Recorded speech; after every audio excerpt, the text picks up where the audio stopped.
I was a lost soul in a dark world, and I hated everything that my new life at that point in time represented to me. From the time I realized that my vision would not come back, every aspect of my life turned upside down.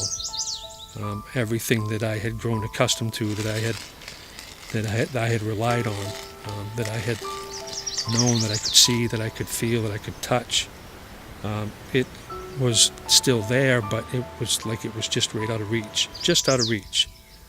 And that, along with chaos and turmoil, it supplied a tremendous amount of frustration and anger and resentment. I was awash with so many emotions all at once. The passion of writing that I always had is in the forefront of my life right now, and I think it's right where it's supposed to be. When I lost my vision, I didn't think that I would ever be able to use my computer again. That whole world to me was gone. It was ripped out from under me. The summer of 2010, about 6 weeks after I lost my sight, I was contacted by the Maine Division of the Blind and was introduced to assistive technology and actually learned how to touch type with some soft screen reading software. Thanks for coming to my home, and enter. W-E-L-L-S-A-E-I-N-C-O-T.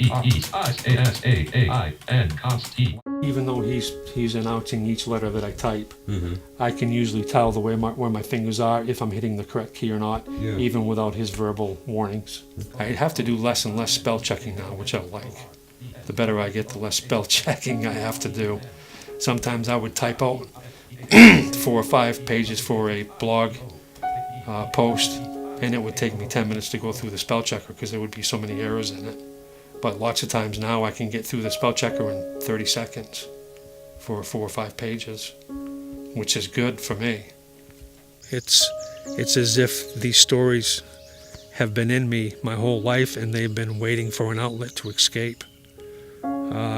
Like I said, I don't do story outlines or character outlines or think scenes through or try to understand what's around the next corner of the story.